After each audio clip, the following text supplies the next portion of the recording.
Good evening gentlemen. ఈ సంవత్సరం మన క్లబ్ మొట్టమొదటిసారిగా బిరుదివ్వాలని నిర్ణయించుకుంది. మిగతా వారికి ఆదర్శప్రాయంగా ఉన్న మిస్టర్ మహేంద్ర గారికి ఉత్తమ ఆదర్శ వ్యక్తి అనే బిరుదివ్వటానికి మీకు ఎవరికైనా అభ్యంతరం ఉందా?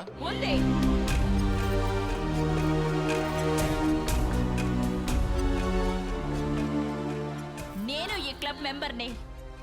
నా మూలంగా మీరందరూ ఎంత ఉపకారం పొందారో, ఎంత ధైర్యం ఉంటే నా శత్రువుకి బిరుదివ్వాలనుకుంటారు. ఎందుకు ఇవ్వకూడదు?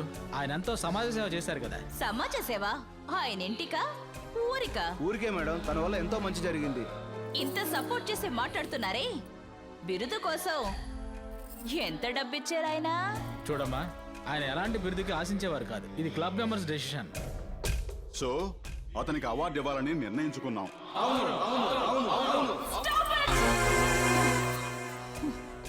ఇదే మీ నిర్ణయం అయితే దాన్ని అడ్డుకోవడానికి, ఆత్మహత్య చేసుకోవడానికి కూడా నేను వెనకాడను. ఆ తర్వాత మీరు అందరూ ఇబ్బందుల్లో పడతారు. జాగ్రత్త. కౌన్సిలర్స్ ని తన తెలివితేటలతో ఆట ఆడించగల సామర్థ్యం ఉన్న అమ్మాయి మహేంద్ర గారి విషయంలో ఇంత కర్కశంగా ఉంది. ఆ రోజు బ్యాంక్ పేరు మార్చాలి అంది, ఈ రోజు ఆయనకి అవార్డు ఇవ్వకూడదు అంటుంది. ఆయన మీద ఆ అమ్మాయికి ఎందుకంత కోపం? ఇప్పుడు ఎంతగా వ్యతిరేకిస్తున్న ఈ అమ్మాయి ఆయన మొదటిసారిగా ఈ ఊరికి ట్రాన్స్ఫర్ అయ్యి వచ్చినప్పుడు తనని ప్రాణానికి ప్రాణంగా ప్రేమించింది.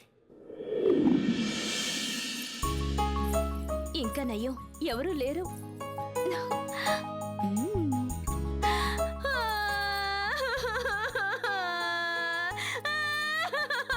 ఎందుకు ఏడుస్తున్నావు? ఏమైంది అసలు? ఏయ్, అడుగుతున్నానా? చెప్పు. మా నాన్న నాకు పెళ్లి కొడుకుని చూశారు. మంచి విషయమే కదా. మగాళ్ళైతే పెళ్లిని పోస్ట్ పోన్ చేస్తూ ఉంటారు. ఆడపిల్లలు వీలైనంత త్వరగా పెళ్లి చేసుకోవాలి. అదేం కాదు, నేను ఒకరిని లవ్ చేస్తున్నాను. ఓ, లవ్ చేస్తున్నావా? ఎన్నేళ్ల నుంచి?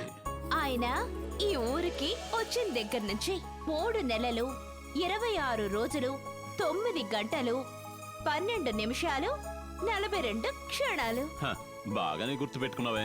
నీ మనసులో కూడా ఒకడు స్థానం సంపాదించాడే, వాడెవడు? వాడు వీడని మర్యాద లేకుండా మాట్లాడకండి. అతని మీద అంత ప్రేమ ఉంటే మీ నాన్నతో చెప్పొచ్చు కదా. మా నాన్న అసలు ఒప్పుకోరు. మేమిద్దరం వేరే వేరే కులం. కులం గురించి నాతో చెప్పుకో, నేను చూసుకుంటాలే.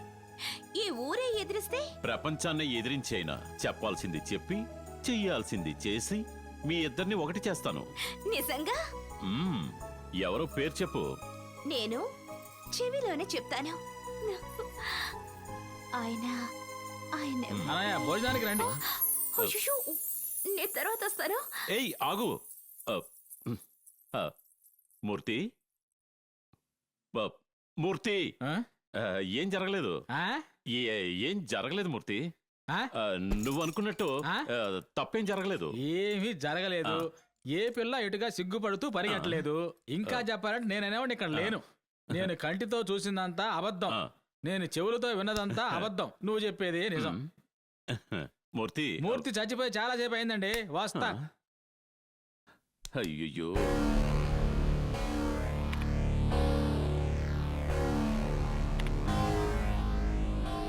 కుమార్, మూర్తి ఇలా రండి. సార్ వస్తున్నాను సార్. చెప్పండి సార్. ఏంటి సార్? అదేంటంటే రైతుల కోసం బ్యాంకు వాళ్ళు ఇచ్చిన 5 కోట్ల రూపాయలు బీడు భూముల్ని బంజరు భూములుగా మార్చడానికి. వ్యవసాయం లేదు, పంటలు లేవు.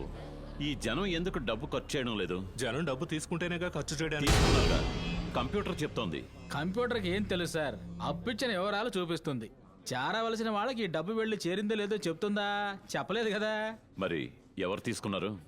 ఈ ఊళ్ళో మార్తాండ అని ఒక ఆయన ఉన్నాడు సార్. మార్తాండ ఎవరతను? గాలి ఎటు వీచాలో మాత్రం చెప్పడు గాని మిగతా ఏ విషయాలైనా సరే ఈ ఊర్లో ఆయన నిర్ణయించాల్సిందే. ఇక్కడుండే ఒక పాత మేనేజర్ని పట్టుకుని ప్రజలందరి మొత్తంలోనూ అతనే కాజేశాడు సార్. ఈ విషయం ప్రజలకు తెలీదా? తెలీదండి.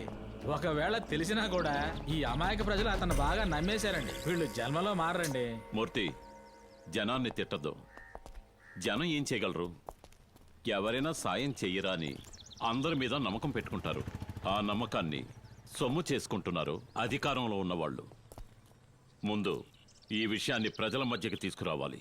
మార్తాండ పలుకుబడి ఢిల్లీ వరకు ఉంది సార్. అరే నువ్వు ఒకటివి మాట్లాడితే ఢిల్లీ అంటావేంటి? వాళ్ళకి ఢిల్లీలో అధికారం ఇచ్చింది ప్రజలే. వాళ్ళకి ఢిల్లీలో పలుకుబడి ఉంటే రిజర్వ్ బ్యాంక్ ని కొలగొట్టమనం. ఎందుకని పేదవాళ్ళ కడుపులు కొట్టాలి? ఇకపై అలా జరగకూడదు. మనం ప్రజల మధ్యకి వెళ్ళాలి. ఆ ఏర్పాట్లు చూడండి. నిశ్శబ్దంగా ఉండండి, నిశ్శబ్దంగా ఉండండి, అందరూ నిశ్శబ్దంగా ఉండండి. సారే మన ఊరు కొత్తగా వచ్చిన బ్యాంక్ మేనేజర్ గారు. సార్ పేరు మిస్టర్ మహేంద్ర. నమస్కారం. మీరందరూ బ్యాంక్ లో అప్పు తీసుకున్నారు తెలుసా?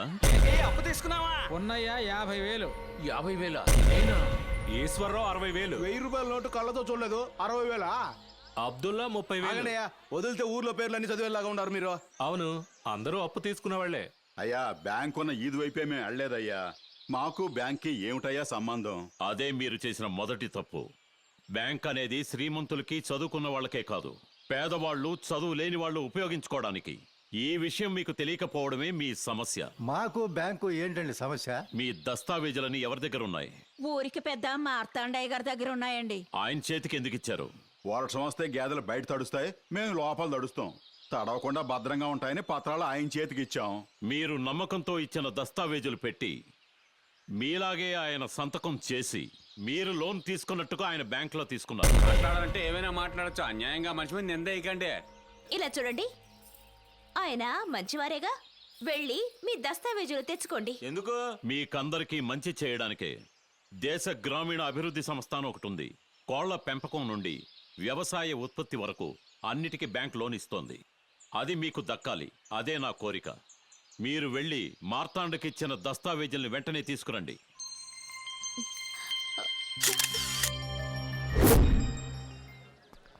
వాడు ఎవరో, వాడి దేవురో, ఏ కులమో తెలుసా మీకు? ఎవడో సహాయం చేస్తానని వస్తే సహాయం చేసిన నన్నే మర్చిపోతారా? మీ పిల్లల పెళ్లిళ్ళకి పేరంటాలకి ఇన్నాళ్ళు వాడే సాయం చేశాడా? మీకు శ్మశానానికి చోటిచ్చింది ఈయనే కదరా. మిమ్మల్ని తగల పెట్టాలన్నా ఈయన చోటే, మిమ్మల్ని పాత పెట్టాలన్నా ఈయన చోటే. ఎంత ధైర్యం ఉంటే మా కాంపౌండ్ లోకి వచ్చేస్తా. మీ పత్రాలు మీకు ఇచ్చేస్తాను, కానీ నేనిచ్చిన డబ్బు తిరిగి నాకు ఇచ్చేయండి. రేయ్, ఇలా రారా. అయ్యా, పోయిన సంవత్సరం శ్రావణ మాసంలో జరిగిన నీ చెల్లెలి పెళ్లికి నేను డబ్బిచ్చాను కదా. అవునయ్యా. నా డబ్బు నాకు తిరిగి ఇచ్చేసి పత్రాలు పట్టుకెళ్ళు. రైసూరి, అయ్యా, పోయిన సంవత్సరం వరదలు వచ్చినప్పుడు నీ ఇల్లు కూలిపోతే అందుకు డబ్బిచ్చాను కదా. ఆ డబ్బు నాకు ఇచ్చేసి నీ పత్రాలు పట్టుకెళ్ళు. అయ్యా. ఈ విధంగా ప్రతి ఒక్కరింట్లోనూ నా డబ్బు ఉంది. నా డబ్బు నాకు ఇచ్చేసి మీ పత్రాలు పట్టుకెళ్ళండి. అయ్యా, ఇది మీరు మాకు చేసిన సహాయం అనుకున్నామయ్యా. ఎందుకు సాయం చేయాలయ్యా? మురికి కాలువను బాగు చేసేది దాని మీద ప్రేమతో కాదు, మనకి గబ్బు కొట్టకూడదని. అయ్యా, మేము మురుక్కాలువే అయి ఉండొచ్చు. ఒకే ఒక అనుమానం అయ్యా. జ్ఞాపకంగా తారీఖు కూడా చెప్పారు. మీరు చెప్పిన తారీఖు ప్రకారం మేము మీ దగ్గర మోసపోయామా, మీరు మా దగ్గర మోసపోయామా? కూర్చోవా? నా ముందు చేతులు కట్టుకుని ఉండేవాళ్ళు ఇప్పుడు నాకే ఎదురు తిరుగుతారా? పోండ్రా.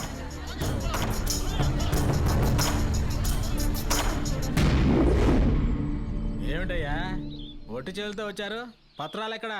అయ్యా, మీరు చెప్పిందంతా నిజమయ్యా. ఆయన నమ్మి మేము మోసపోయామయ్యా. అవునయ్యా. అయ్యా, కూలి డబ్బులు కూడా ఆయన ఇస్తేనండి మేము తీసుకునేది. అప్పుగా ఇచ్చింది కూడా కూలి చేసి ఎప్పుడో తీర్చేసాం. మేము తాగే నీళ్లు కూడా అప్పు లెక్కనేసాడండి. ఆదాయానికి వెల కట్టచ్చు, కానీ ఈ మార్తాండ మీ పేదరికానికే వెల కట్టాడు. ఆపదలో చిక్కుకున్న వాళ్ళని, ఆదుకున్న వాళ్ళని చూశాను. ఆదుకున్నట్టు ఆదుకుని వాళ్ళ జీవితాలతో ఆడుకున్న వాళ్ళని నేను ఇప్పుడే చూస్తున్నాను. నాకు ఒక్క నిమిషం పట్టదు వాడి అంతు చూడ్డానికి. నా సమస్య మార్తాండ్ కాదు, మీ పత్రాలు మీ చేతికి రావాలి. అందుకే ఆలోచిస్తున్నాను, ఏదైనా చట్ట ప్రకారం చేద్దాం.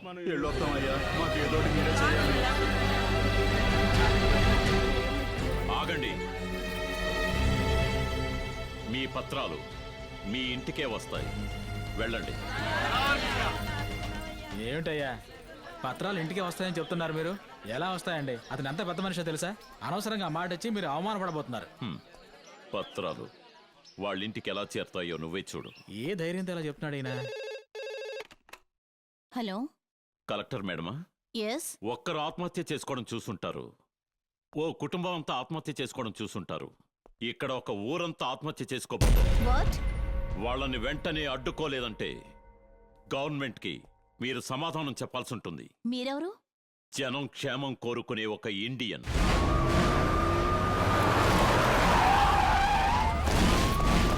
ఈ ఊళ్ళో ఎవరు ఆత్మహత్యలు చేసుకోకూడదు. వెళ్ళండి.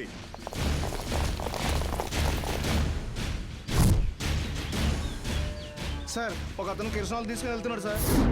ఓ అతను ఆత్మహత్య చేసుకునే ఉన్నాడయ్యా. వీళ్ళు ఆపోయా పదా. యో ఆగయ్యా, పోలీసు ఆగవయ్యా, ఆగవయ్యా అంటే అయ్యా నీకు దండం.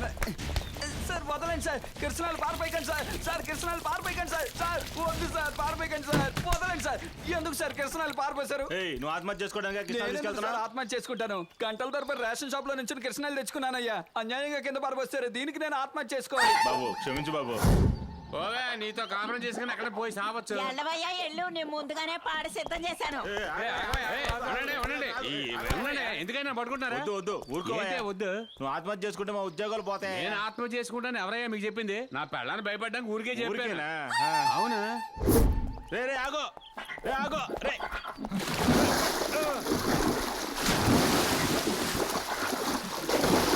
రేయ్, రేయ్ నువ్వు ఆత్మహత్య చేసుకోవట్లేదా? ఎవరు నేనా? స్నానం చేయడానికి వచ్చానయ్యా. స్నానం చేయడానికి వచ్చావా? అయ్యా అయ్యా అయ్యా, కొంపలు ముంచి వరదొచ్చేసింది. వైశాఖ మాసంలో ఇదిగో వరదలు చూడండి, తలతగ్గా మాట్లాడడానికి సమయం కాదు. ఒక్కళ్ళు ఇద్దరు చచ్చారంటే రాత్రికి రాత్రే తోటలో పూర్తి చేయొచ్చు. 100 మందికి పైగా చస్తే మన పరిస్థితి ఏమవుతుంది? చస్తే చావని అది వాళ్ళ తలరాత. ఇదిగో చూడండి, తలరాతని చెప్పి తప్పించుకోలేం. ఈ చారణ కమిషను, ఆ కమిషను, ఈ కమిషను లొడ్డులు వేసుకుని మీ పీకలు పట్టేసుకుంటాయి. మీరు బాగా ఇరుక్కుపోతారు. ఆ తర్వాత చెప్పకూడే గతి. రేయ్, ముందు బ్యాంకులో డబ్బు కట్టి ఆ పత్రాలను తిరిగి ఇచ్చేసే. ఇదిగో తీసుకో. కొట్టేనండి, పగిలిపోద్ది. నీ పత్రాలు నీకే తెలియదేటి? రే మీకు సొక్రదశ ఎక్కడో ఉందరా. ఈ ముసలి నీకు కావాల్సింది 6 అడుగులు. ఈ నెకరాలు నీకు కావాలా? తీసుకో. ఇదిగో ఇందులో పడి దొర్లు. మొహం చూస్తుంటే మంత్రాలు మారిలే ఉన్నావు. మంత్రాలు వేసి పత్రాలు దొబ్బేసావు. ఏ మంత్రం వేయలేదయ్యా. దేవుళ్ళ సమయానికి అబ్బాయి వచ్చి మా పత్రాలు మా ఇంటికే రప్పించాడు. ఇక్కడ ఉంటే మళ్ళీ వాయించేస్తారు. పదరా. రే కత్తి నూరుతున్నావా, చెయ్యి కొక్కుంటున్నావా? రేయ్, ఏంట్రది? మొదలు పెడతానయ్యా. ఏ లీటర్ల ముక్కులో ఎడుతున్నావు? రే ఆపరా. ఏంటయ్యా? ఏంట్రది? 6,000. మాకు 5 ఏళ్ళ కదా ఉన్నాయి. ఇలాంటిది లక్షల్లో ఒకరిగా ఉంటుంది. అదృష్ట వేలంటారు. ఏది చూపించు. ఏంటయ్యా ఉంగరం పెడతారా? రేయ్,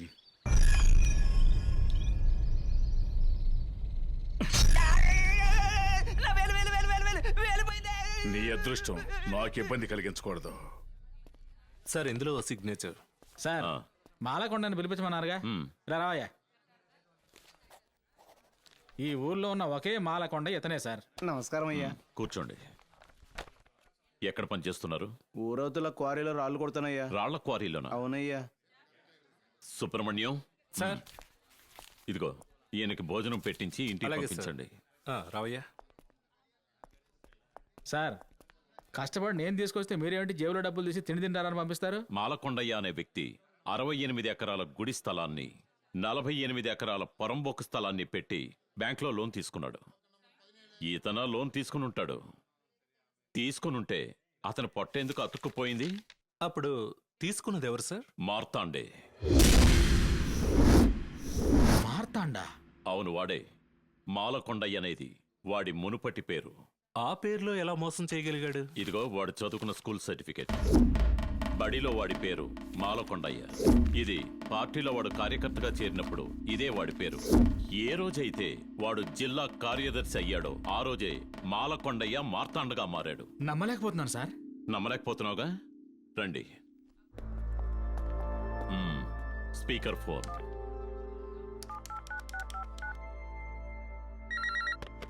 హలో, మాలకొండయ్య. ఎవడ్రా వాడు? నన్ను పేరుతో పిలుస్తుంది. ఏందిరా, నేను గుర్తులేనా ఏందే? మార్క్ షీట్ లో మీ నాన్న బదులు నువ్వు సంతకం పెట్టినావు, మర్చిపోయావా ఏంది? ఓ, రామ్మూర్తి వంటరా? అవును, నేనేరా. పక్కూరికి వచ్చినాను, నిన్ను చూసి వెళ్దామని అలా వచ్చా. రారా. సరే, పెట్టేయమంటావా? సార్ మార్తాండగా ఊరిని మోసం చేస్తున్నాడు, మాలకొండయ్యగా ప్రభుత్వాన్ని మోసం చేస్తున్నాడు. ప్రభుత్వ స్థలాన్ని తన పేరున మార్చినందుకు సెక్షన్ నంబర్ 420, 468, దాని మీద లోన్ తీసుకున్నందుకు 471. అన్ని డీటెయిల్స్ రెడీ చేసి వాణ్ణి చెంచలు కూడా జైలుకు పంపిస్తా. పదండి.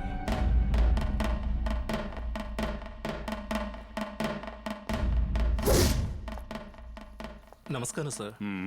సార్ ఆ రోజు మీతో ఫోన్లో మాట్లాడింది మీ ఫ్రెండ్ కాదు సార్, మహేంద్ర. మహేంద్ర అది మాత్రమే కాదు సార్, ఆ రోజు ప్రజలు ఆత్మహత్య చేసుకుంటారని కలెక్టర్కి ఫోన్ చేసి చెప్పింది కూడా అతనే సార్.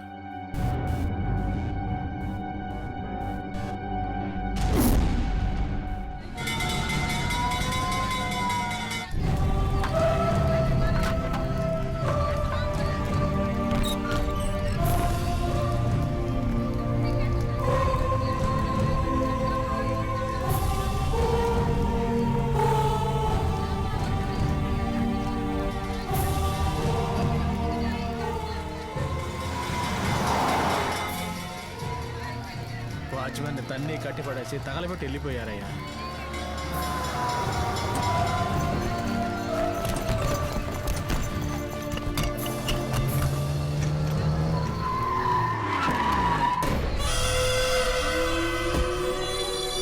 ఏరా మహేంద్ర, ఏంటి పిచ్చోళ్ళ చూస్తున్నావు? ఎవరితో ఢీ కొట్టాలో తెలుసుకుని ఢీ కొట్టాలి. ఏయ్, ప్రపంచంలో ప్రతి దానికి ఒక రేటు ఉంటుంది, కానీ నువ్వు మాత్రం నాకు అమ్ముడు పోలేదు. అందుకే మొత్తం ఎవిడెన్స్లన్నీ నాశనం చేశా. బతుకు తెరువు కోసం వచ్చిన నీకే ఎంత బలుపుంటే ఈ ఊళ్ళో పుట్టి పెరిగిన మాకు ఇంకెంత బలుపుంటుందిరా. ఏమండే, ఒకడు అన్ని ఊళ్ళలోనే పుట్టడండి, కానీ ఏ ఊళ్ళోనైనా బతకొచ్చు. రేయ్, నువ్వు ఏ ఊరైనా వెళ్ళి బతకొచ్చురా, కానీ ఇక మీద ఈ ఊళ్ళో బతకలేవు. ఎందుకంటే నువ్వు పనిచేస్తున్న బ్యాంకులో నువ్వే దోపిడీ చేసి దాన్ని కప్పిపుచ్చడం కోసం బ్యాంకుకే నిప్పు పెట్టావని నా పలుకుబడిని ఉపయోగించి నిన్ను ఉద్యోగుల నుంచి ఓడబీకించేశాను. నా చేతే ఓచలు లెక్క పెట్టించాలనుకుంటున్నావా? రేయ్, అయిపోయింది నీ టైం. నా టైంని ఎవరు నిర్ణయించలేరురా, దాన్ని ఆ దేవుడు ప్రజలేరా నిర్ణయించేది. ఎవరు ఎన్ని ఇబ్బందులు పెట్టినా నాకు తెలిసింది ప్రజలకు మంచి చేయడం ఒక్కటే. మాట తప్పను, మౌనం తిప్పను. స్కూల్లో కూడా పాఠాలు చెప్పే పరీక్షలు పెడతారు. నువ్వు నాకు పరీక్ష పెట్టావు, ఇకపై నేనేమిటనేది మీకు చూపిస్తా. రేయ్, నువ్వు బతికుంటే కదరా మాకు నీ తడాక చూపించడానికి. బ్యాంకుకి నిప్పు పెట్టి బూడిద చేసినట్టుగా నిన్ను తగలబెట్టి మసి చేయకుండా వదలను. రాయ్ మార్తాండా, నువ్వు నన్ను కాల్చినా నేను బూడిదగా ఉంటాను. దాన్ని గంగలో కలిపినా నేను నీటిలోనే ఉంటాను. ఆ నీరు ఆవిరై ఆకాశంలో మేఘమై మళ్ళీ వర్షమై భూమి మీదకే వస్తాను. నేను మూడో కన్ను తెరిచానో నువ్వు మాడి మసైపోతావు. ఇలా చూడు, ఇప్పుడు చెప్తున్నాను, ఇదే ఊళ్ళో మళ్ళీ బ్యాంకుని ప్రారంభిస్తాను. అయ్యా మార్తాండా, ఒరిజినల్ డాక్యుమెంట్స్తో రండి, మీకు తక్కువ వడ్డీతో బోల్డ్ నప్పులు ఇస్తాం మేము. పోయా.